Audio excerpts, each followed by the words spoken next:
During the period between the 15th and 19th century, new empires emerged and again waged war for supremacy. The nobility, as well as the thriving merchant class, were financed by a handful of private banks. Many of the great money houses would hedge their bets and finance both sides of a war.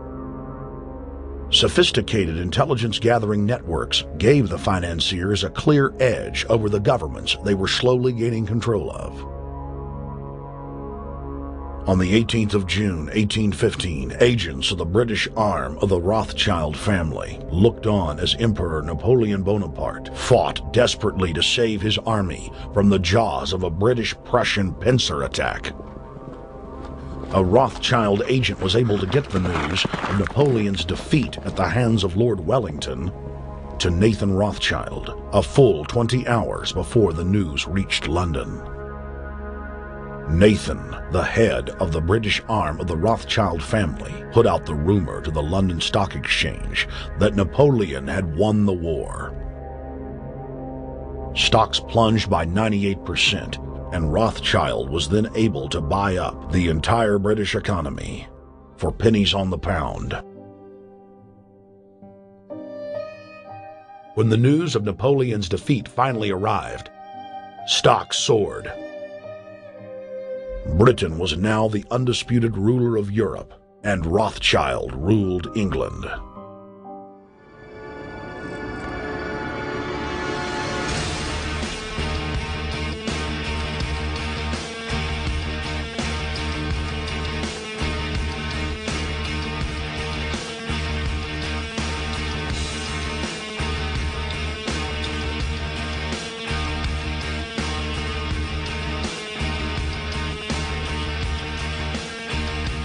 Dr. Carroll Quigley, professor from Georgetown University, who was also President Clinton's mentor, said in his book, Tragedy and Hope, "The powers of financial capitalism had a far-reaching aim, nothing less than to create a world system of financial control in private hands, able to dominate the political system of each country and the economy of the world as a whole."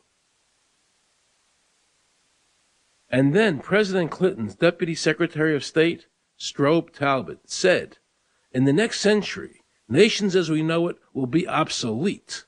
All states will recognize a single global authority."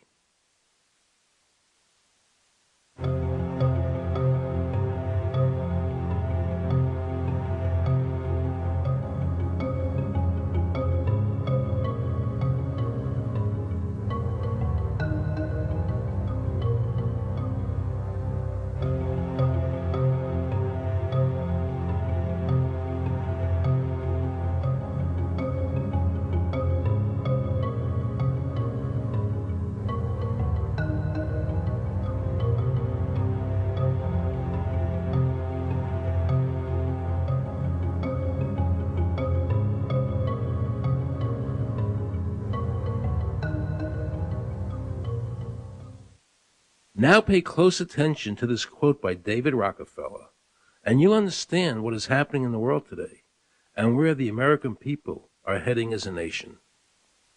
We are grateful to the Washington Post, the New York Times, Time Magazine, and other great publications whose directors have attended our meetings and respected their promises of discretion for almost 40 years. It would have been impossible for us to develop our plan for the world if we had been subjected to the lights of publicity during those years. But now, the world is more sophisticated and prepared to march towards a world government. The supranational sovereignty of an intellectual elite and world bankers is surely preferable to the national autodetermination practiced in past centuries.